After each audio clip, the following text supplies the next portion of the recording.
Hello बच्चों, good morning. आज का हमारा लेक्चर है बायो-सैवर्ट लॉ का यूसीजी है, बायो-सैवर्ट के नियम का यूसीजी है उपयोग।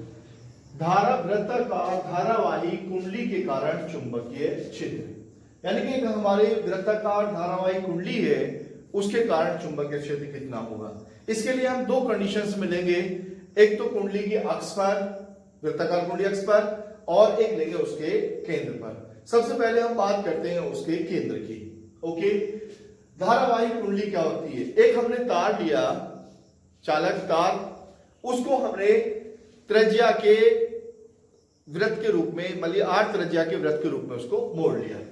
ये हमारा चित्र बनाते हैं। देखिए, ये हमारा तार है, इस तार को हमने 8 त्रिज्या के वृत्ताकार लूप के रूप में मोड़ लिया।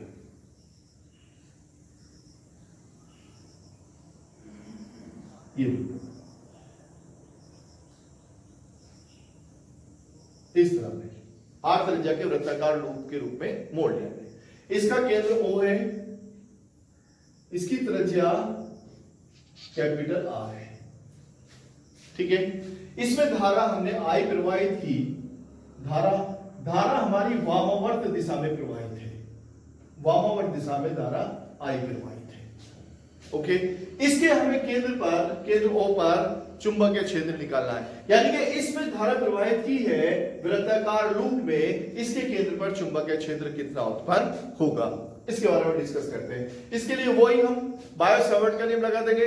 मान लेंगे हमारा ये भाग सारा छोटे छोटे भागों में बटा हुआ मान लें, और एक भाग हमने इसका ये ले लिया डीएल, एक भाग हमने डीएल ले लिया।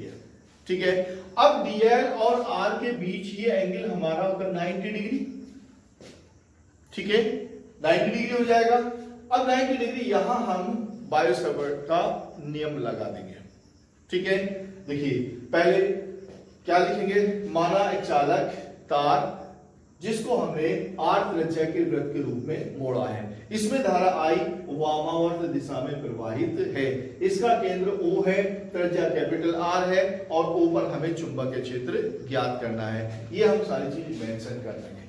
ठीक है, अब इसके छोटे फिर लिखेंगे कि इसको छोटे अवयवों में बटा हुआ मान लेते हैं। पूरे भाग को, पूरे वृत्त को, जो वृत्ताकार लूप है, इसको छोटे अवयवों में बटा हुआ मान लेते हैं। एक भाग हमारा ये हो गया डीएल। ठीक है, अब इस डीएल के कारण O पर चुंबकीय क्षेत्र क्या होगा? ठीक है, तो भाग डीएल के कारण अल्पांश भाग, इसके अल्पांश भाग डीएल के कारण O पर चुंबकीय क्षेत्र dB इज इक्वल टू, वही बायो-सैवर्ट का नियम लगाएंगे, mu naught upon 4 pi I dl sine theta की जगह 90 अपॉन R स्क्वायर। अब आप जानते हैं साइन 90 की वैल्यू 1 होती है, तो dB इज इक्वल टू हमारा हो जाएगा mu naught upon 4 pi I dl upon R square, समीकरण नंबर 1 आ गई। ओके, अब यहां देखेंगे इस भाग के कारण चुंबकीय क्षेत्र किधर को होगा, वो ये अपना राइट हैंड रूल लगा देंगे। तो ये धारा की दिशा, ये बिंदु की ओर, तो किधर होगा, कागज के तल के लंबवत ऊपर की ओर होगा। अब अगर और सबकी दिशा एक है इसमें धारा की, तो सबके कारण जो होगा चुंबकीय क्षेत्र की दिशा एक ही दिशा में होगी, यानी कि इसके प्रत्येक अवयव के कारण चुंबकीय क्षेत्र की दिशा ऊपर की ओर होगी, एक ही दिशा में होगी। तो अब सब अवयव के कारण निकालें और सबके द्वारा निकाल के उसका हम योग कर दें, तो फिर ये हमारा परिणामी उस पर चुंबकीय क्षेत्र आता है। तो यहां लिखेंगे क्योंकि प्रत्येक अवयव के कारण उसकी चुंबकीय क्षेत्र की दिशा सेम है, अतः परिणामी चुंबकीय क्षेत्र जो होगा वो सभी अवयवों के योग के बराबर होगा। ठीक है, तो चूंकि सभी भागों के कारण O पर चुंबकीय क्षेत्र की दिशा समान है। जब समान है तो सभी के कारण चुंबकीय क्षेत्र योग के बराबर होगा। अतः ओ पर पूरे वृत्ताकार लूप के कारण लूप की या कुंडली के कारण, लूप कुंडली की बात है, लूप के कारण चुंबकीय क्षेत्र B बराबर हो जाएगा, B बराबर integration mu naught upon 4 pi I dl upon r square. ठीक है, तो जाएगा B बराबर mu naught upon 4 pi I upon r square integration dl। अब इंटीग्रेशन का मतलब होता है dl का मतलब पूरी वृत्त की परिधि।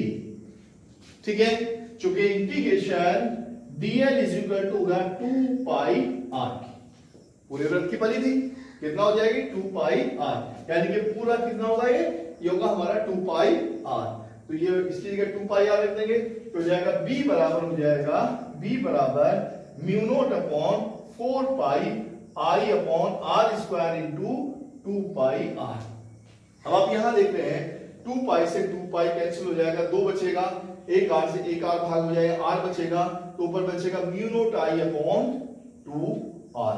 तो ये हमारा फार्मूला जाएगा b बराबर mu note i upon 2r, क्योंकि r स्क्वायर से r, पाई से पाई कट गया, 2 से 2 भाग हो गया, ऊपर म्यू नोट i बचा और नीचे बचा 2r। ये हमारा फार्मूला आ गया वृत्ताकार लूप के वृत्ताकार धारा। देखिए ये हमारा दूसरा उपयोग आप शुरू करते हैं, वृत्ताकार कुंडली के कारण चुंबकीय क्षेत्र। कहां पर? कुंडली के अक्ष पर। इससे पहले हमने क्या, कुंडली के केंद्र पर। कुंडली की अक्ष क्या होती है? अक्ष ये होती है कि अगर ये हमारा वृत्ताकार लूप है, इसके केंद्र से जाने वाली, मतलब इस केंद्र से जाने वाली इसके लंबवत रेखा ऐसे, ये इसकी अक्ष कहलाती है। तो माना एक वृत्ताकार लूप है हमारा ये, इसकी त्रिज्या r है, त्रिज्या कितनी है r, इसमें धारा हमने I प्रवाहित की। ओके, अब यहां से केंद्र से x दूरी पर अक्ष पर एक बिंदु यहां पर P है जिस पर हमें चुंबकीय क्षेत्र ज्ञात करना है। ओके, अब यह P पर चुंबकीय क्षेत्र ज्ञात करना, इसके लिए हमने इसका एक भाग ले लिया dl, अल्पांश खंड हमने इसका, छोटा खंड हमने ले लिया dl। अब यहां dl से इसकी दूरी हो गई r। अब इसके कारण जो चुंबकीय क्षेत्र, क्योंकि I dl और r ये दूसरे के लंबवत होंगे, ऐसे लंबवत होंगे, 90 डिग्री हो जाएगा। तो बायो-सावर्ट का नियम क्या कहता है कि इसके अनुसार वृत्ताकार लूप के अवयव खंड, हमने अवयव खंड दिया, तो इसके कारण P पर चुंबकीय क्षेत्र dB बराबर mu naught upon 4 pi I dl sin 90 upon r square. ये दूरी r है तो म्यू नॉट अपॉन 4 sin 90 1 हो जाएगा, तो जाएगा mu naught upon 4 pi I dl upon r square. ये हमारी समीकरण नंबर 1 हो गई यहां से। ठीक है, अब यहां से इसकी दिशा किधर होगी? इसकी दिशा इसके लंबवत इस दिशा में होगी, ये हो गया हमारा dB, ये एंगल हो गया हमारा थीटा। ओके, अब इसके जस्ट सामने हमने दूसरा अवयव ले लिया यहां पर dl, इसके नीचे भी। ठीक है, अब हम इसके कारण चुंबकीय क्षेत्र निकालें, तो इसके कारण चुंबकीय क्षेत्र P पर ये होगा हमारा dB डैश, कितना हो जाएगा dB डैश, फार्मूला ये आएगा dB डैश के लिए mu naught upon 4 pi dl sin 90 upon r square. तो इसका मान भी कितना होगा? Mu naught upon 4 pi I dl upon r square ही होगा इसका मान भी, dB डैश का भी। और ये एंगल क्या हो जाएगा? ये थीटा। इसकी दिशा किधर होगी? इधर इसके लंबवत होगी, इसके लंबवत नीचे की ओर। ठीक है, अब यहां हम देख रहे हैं कि इसकी दिशा इधर है, इसकी दिशा इधर है, इनको दो खंडों में विभक्त कर लेंगे, इसके परस्पर लंबवत और समांतर घटक परिणामी के लिए। तो ये जाएगा dB cos थीटा और ये हो जाएगा dB डैश cos थीटा। ठीक है, अब आप जानते हैं कि ये हमारा dB डैश और dB का परिमाण दोनों सेम है, cos थीटा सेम हो गया मान इसका, तो दोनों एक दूसरे के विपरीत हैं, परस्पर दोनों निरस्त कर देंगे। तो अब कौन सा घटक बचा? इसका ये वाला घटक dB sin थीटा। तो इसका परिणामी क्या होगा? dB sin theta dB dash sin theta का योग के बराबर होगा, दोनों के योग के। तो इसलिए परिणामी O पर P पर, अतः P पर परिणामी P पर परिणामी चुंबकीय क्षेत्र, परिणामी चुंबकीय क्षेत्र। अब P पर परिणामी चुंबकीय क्षेत्र निकालेंगे तो B बराबर हो जाएगा हमारा integration dB sin theta, dB sin theta, क्योंकि ये वाला घटक होगा, ये घटक होगा, और इंटीग्रेशन का मतलब सबके घटकों का योग हो जाएगा, सबके घटकों से जो निकालेंगे उसका योग हो जाएगा इंटीग्रेशन का मतलब। ठीक है, अब यहां dB की वैल्यू पुट कर दो, dB की value mu naught upon 4 pi dl upon r square है, तो ये हो गया हमारा integration mu naught upon 4 pi i dl upon r square into sine theta. Okay, यहां तक समझ में आ गया। इसके बाद में म्यू नॉट अपॉन 4 पाई आई, बाकी को बाहर लिख ले, इंटीग्रेशन dl हो जाएगा, तो हो जाएगा integration mu naught upon 4 pi i upon r square sine theta और इंटीग्रेशन dl। ठीक है, अब इंटीग्रेशन dl का मतलब इसकी पूरी परिधि, और साइन थीटा का मतलब होगा, साइन थीटा ये वाला त्रिभुज ले हम, त्रिभुज, तो साइन थीटा बराबर होता है हमारा लंब बटे कर्ण r अपॉन r। तो यहां लिखेंगे चूंकि साइन थीटा बराबर r upon r, sorry r upon r, capital R upon small r। ठीक है, अब ये वैल्यू रख दो यहां, और इंटीग्रेशन dl कितना हो जाएगा, इंटीग्रेशन dl बराबर 2 पाई r, इंटीग्रेशन dl मींस पूरी परिधि, पूरे तार की लंबाई, ये होगी हमारी 2 पाई r, और इसका अब इसमें वैल्यू रख दो, तो b बराबर हमारा हो गया, b बराबर म्यू नॉट अपॉन 4 पाई, ठीक है, और i की जगह i रख देंगे, r की जगह r स्क्वायर रख देंगे, और वहां साइन थीटा की जगह रख देंगे r अपॉन r इंटू 2 पाई r। ये इंटीग्रेशन dl की वैल्यू पुट कर देंगे। तो अब यहां 4 पाई से पाई कट गया, यहां 2 बचेगा, तो यहां r क्यूब हो जाएगा, यहां r स्क्वायर हो जाएगा, तो ये हमारा फार्मूला आ जाएगा b बराबर म्यू नॉट अपॉन ये तो i r स्क्वायर हो गया, i r square upon 2r cube, ये हमारा फार्मूला आ गया।